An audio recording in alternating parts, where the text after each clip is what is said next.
Buenos días, compañeros, compañeras, compañeros de la Ejecutiva de la FICA de Cataluña, invitados.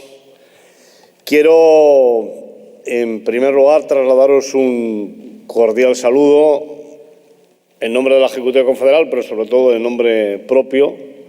Soy plenamente consciente que la participación mía en los congresos de las federaciones de ámbito territorial generan algunos inconvenientes, pero a vosotros, ¿qué os voy a decir que no sepáis? Yo soy como soy y no voy a cambiar.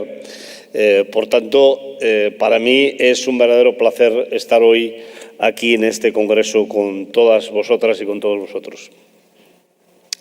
Manolo decía antes que habíamos celebrado aquí el 11 Congreso de la UGT de Cataluña. Yo no me acordaba del número, me acordaba de que habíamos celebrado el Congreso de la UGT de Cataluña. Estaba interviniendo Chakir y estaba recordando momentos de nuestro sindicato i vull, en primer lloc, dir-vos que aquest congrés, aquest procés congressual el celebrem en un moment especialment difícil i complex. Però és que des de fa 5 anys, des de fa 4 anys, hem tingut algun moment que no hagi estat difícil i complex. La veritat és que aquest mandat que concluirà la Comissió Executiva Confederal el mes de maig ha estat un mandat ple, absolutament ple, de problemes, de dificultats i de més dificultats. I jo volia, en primer lloc, agrair-vos a la FICA Catalunya, a la UGT de Catalunya, el treball i la feina feta durant aquest temps. Quin temps que ens ha tocat viure i patir, companyes i companys. Venia amb la intenció de parlar una mica del procés, d'algunes coses que han anat passant, però us ho estalviareu perquè després de la sentència d'ahir del Tribunal Suprem crec que millor no parlar-ne massa. Temps tindrem per poder parlar de què ha passat, quina és la visió que té el sindicat, però jo el que sí que vull dir-vos, l'ho he dit més vegades, és que estic molt orgullós del paper que ha jugat la UGT de Catalunya. Trigaran temps en reconèixer-lo, però si no fos per nosaltres, per l'esforç que hem fet, pel patiment que heu tingut moltes de vosaltres i molts de vosaltres, companyes i companyes, segurament que aquest país no podria entrar, com jo crec que entrarà d'una manera més o menys ràpida, amb un procés de recuperació de la unitat interna, de recuperació de drets de les persones, de respecte, que crec que és el que cal més en moments com els que estem vivint. Però no només hem viscut el procés en tots els censurs, en tots els problemes, en totes les complicacions, sinó que també ens ha tocat viure una pandèmia desconeguda, terrorífica, una pandèmia, companyes i companys, que d'una manera o d'una altra ha fet que totes les polítiques que des del sindicat volíem implantar les hagin tingut de deixar de moment amb un calaix. Perquè el mes de març, quan començaven la negociació amb el govern de la derogació de les reformes laborals, quan volien començar amb el govern la negociació de la derogació de la reforma de les pensions del 2013, quan tenien ja enllestida una taula per parlar de la indústria, va arribar la pandèmia i des d'aleshores el que hem fet és parlar d'ERTOs. És parlar de mesures per intentar ajudar a la gent que està passant dificultats, per intentar que ningú no es quedi enrere. I és en aquest sentit que vull també sumar-me a les paraules d'agraïment, d'immens agraïment a totes les persones, a tots els delegats i les delegades que heu estat treballant de debò als centres de treball o des de casa vostra, solventant consultes, donant respostes als problemes dels treballadors i de les treballadores del nostre país. A nivell de tot l'Estat tenim registrades més de 500.000 consultes. 500.000 consultes, que es diu ràpidament, però que ha representat que centenars de persones, en alguns moments segurament que més d'un miler de persones, hagin estat a l'altra banda del telèfon, agafant el telèfon i donant resposta. I jo crec que aquest és el gran valor que té aquesta organització. Si comptéssim les intervencions que s'han fet per part de les delegats i de les delegades en l'àmbit de les empreses, amb tota seguretat que estem parlant de més d'1 milió de persones que hem atès des de la nostra organització. I això, companyes i companys, crec que és el que ens ha fet que aquesta pandèmia, en comptes d'afeblir-nos, com ha passat amb el passat, ens hagi enfortit. Avui el sindicat té més prestigi que tenia entre els treballadors i les treballadores. Dit d'una altra manera, hi ha moltíssima gent que no coneixia el sindicat, que no està treballant en una empresa on hi ha delegats i delegades, que ha vist la utilitat al servei que ha fet el sindicat durant aquesta pandèmia. I és això el que tenim d'aprofitar per continuar enfortint la nostra organització. És això el que tenim de fer, companyes i companys, per créixer amb afiliació. Potser alguns podem estar satisfets amb el fet de que hagin crescut una mica, però és que tenim moltes possibilitats de créixer molt més. Se li ha de demanar a la gent l'afiliació. S'ha de fer entendre als treballadors i a les treballadores d'aquest país que l'afiliació al sindicat és una inversió de futur pels seus drets. És una inversió de futur per poder garantir millors condicions de vida i de treball. I és en aquest sentit, amb el sentit que estem treballant. Tenemos cuestiones pendientes muy importantes. Que estén en el cajón no quiere decir que no las vayamos a sacar. Y yo os quiero decir que en el mes de octubre la Unión General de Trabajadores quiere que se constituya la mesa para derogar las reformas laborales. No vamos a esperar más. No vamos a esperar más. Durante la pandemia se ha puesto de manifiesto hasta qué punto la reforma laboral no sirve nada más que para crear pobreza, inseguridad, accidentes laborales y precariedad para los jóvenes de nuestro país. No ha aportado nada, no va a aportar nada en la salida de la crisis. Yo reto a que alguien me diga qué ha aportado la reforma laboral, aparte de 1 millón de trabajadores y trabajadoras que están en el desempleo, que si no fuera por culpa de la reforma laboral no tendrían un contrato temporal, no los hubieran despedido y estarían en un ERTE.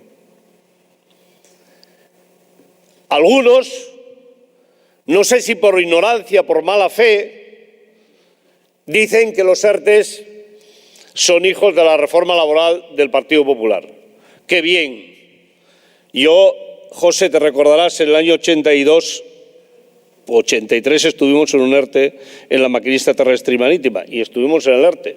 Y aún no había habido, vamos, por no haber nacido, no sé ni si había nacido el Partido Popular o se llamaba UCD y AP.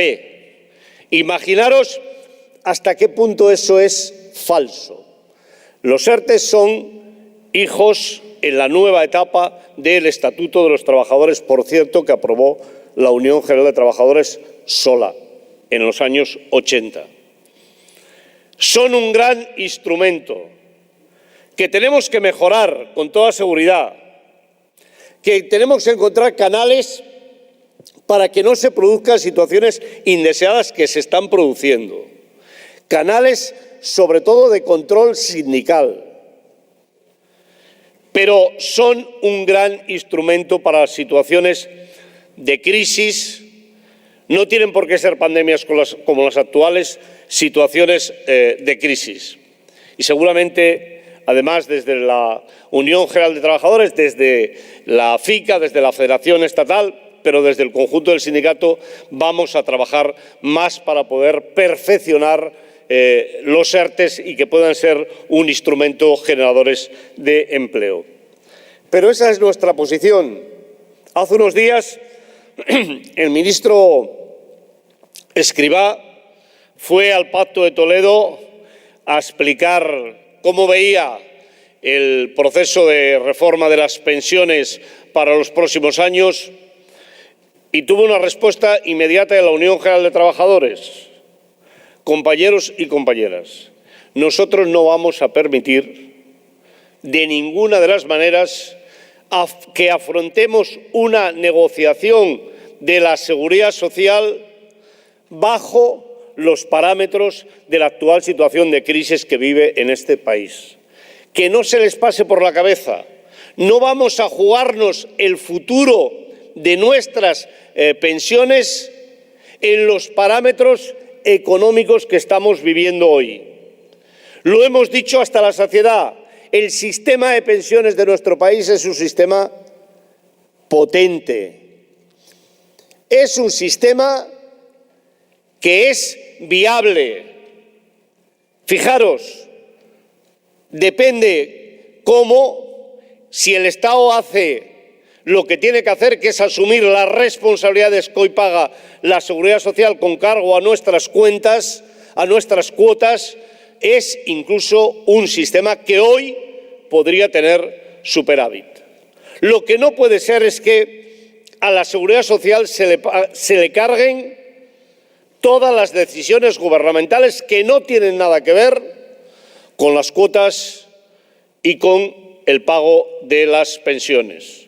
Las tarifas planas para los autónomos o el propio coste de la estructura de la Seguridad Social, las ayudas que se dan desde la Seguridad Social tienen que pasar a los presupuestos generales del Estado y con eso estaremos hablando de un ahorro de entre 17 y 21.000 millones de euros anuales y con eso la Seguridad Social en nuestro país es rentable. Pero además, que no nos coman el tarro. Gastamos en relación con lo que producimos en pensiones más de 2 puntos menos de lo que gastan los países de la zona euro. 5 puntos menos que Italia, 4 puntos menos que Alemania. ¿Por qué hay ese interés en cargar sobre la seguridad social los costes de esta crisis? ¿Por qué se intenta ahora condenar a los trabajadores y a las trabajadoras que están en desempleo y que se jubilan anticipadamente no porque quieran, sino porque no tienen ninguna otra alternativa, que es el 81% de las jubilaciones anticipadas que se producen en nuestro país? El año pasado, 650.000. Compañeros y compañeras, vamos a hablar de pensiones, efectivamente, pero lo vamos a hacer desde la perspectiva de mejora de la situación de las pensiones, partiendo de la derogación del año 2013 de Mariano Rajoy y partiendo del acuerdo de pensiones del año 2011 que hicimos las organizaciones sindicales con las organizaciones empresariales y el propio Gobierno de José Luis Rodríguez Zapatero. Tenemos pendiente, y yo quiero aprovechar hoy aquí también para situarlo de manera clara, que el Gobierno dé un paso adelante para constituir la mesa de la reconstrucción del país. La mesa que nosotros llamamos de un nuevo país, que es la que tiene que abordar todos los temas que tienen que ver con la reindustrialización, todos los temas que tienen que ver con la protección al medio ambiente, todos los temas que tienen que ver con el fortalecimiento de los servicios públicos. En el mes de julio firmamos el acuerdo de que se pondría en marcha la mesa. Es verdad que los rebrotes han venido rápido. Es verdad que parece que no tenemos tiempo a hacerlo todo porque es una cuestión detrás de otra. Pero este es un tema que tenemos que abordar. La crisis industrial que padece nuestro país, el coronavirus, el COVID solo ha hecho que agudizarla. Es una crisis que existía, o no lo sabemos que existía esa crisis. ¿Por qué nos viene de nuevo? Lo único que han hecho las empresas, muchas empresas, es en todo caso aprovecharse de los datos de la pandemia de manera miserable para acelerar los procesos. Muchas empresas. Por eso, compañeros y compañeras, yo hoy aquí también quiero mostrar toda mi solidaridad, por supuesto, con los compañeros de Saint-Gobain, al Arbós. No hay ninguna razón para que se lleve a cabo el cierre de parte de la actividad. Me quiero solidarizar con los compañeros de Acciona que trabajan dentro de Nissan. Esta federación ha dado la cara por ellos como nadie y vamos a estar con ellos hasta el final, porque los trabajadores de Acciona son trabajadores de primera, igual que el resto de los trabajadores de nuestro país. Hemos hecho un gran esfuerzo en la Nissan de negociación, es verdad, pero nos queda pendiente la solución de los trabajadores de las empresas que trabajaban para Nissan, especialmente los compañeros de Acciona que trabajaban dentro de la fábrica. Y eso hay que hacerlo en todos los ámbitos. También en el ámbito de Cataluña necesitamos políticas industriales potentes. Cataluña no se va a salir si no es capaz de poner en marcha políticas industriales potentes, políticas de servicios públicos potentes. El coronavirus, es verdad, es una pandemia desconocida. En la primera etapa, en el mes de marzo, hasta podía ser razonable que todo el mundo se sorprendiera y que no supiéramos muy bien qué pasaba, pero ahora no. Ahora hay una situación de incompetencia. Lo que está ocurriendo en la Comunidad de Madrid no tiene calificativo, es una desvergüenza.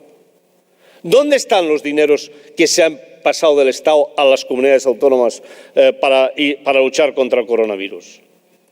¿Por qué no se contratan sanitarios? ¿Por qué no se contratan rastreadores? ¿Por qué se espera a mañana a ver qué es lo que pasa? Si mañana ya sabremos qué es lo que pasa, ya sabemos cuál es el comportamiento de esta pandemia.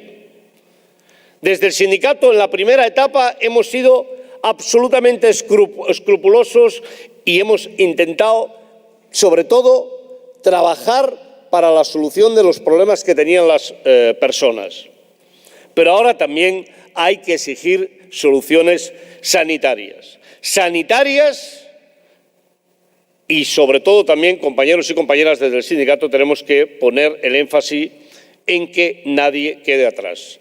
Y si no se pone en marcha el salario mínimo vital, va a ser muy difícil, es imposible que nadie se quede atrás.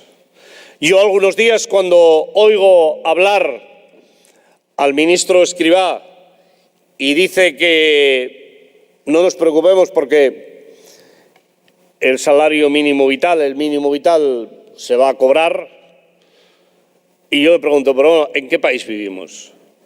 ¿Alguien come con carácter retroactivo? Porque es que hablamos de 430 euros, de 600 euros, de 800 euros. ¿Alguien cree que una familia que necesita eso le vale esperar 6 meses para cobrar el mínimo vital? El mínimo vital, compañeros y compañeras, hay que pagarlo de manera inmediata. Tenían que haberlo hecho como la UGT propuso, que es no una ley que genera muchísimas dificultades burocráticas, no una ley que la Administración no tiene posibilidades de darle respuesta porque no hay funcionarios para poder darle respuesta, sino un plan específico para la pandemia, y tiempo tendríamos de hacer y de debatir una ley de servicios sociales que definitivamente quede en nuestro país y que sea un instrumento de reinserción de los trabajadores y de las trabajadoras que están en el desempleo, que no encuentran trabajo en el empleo.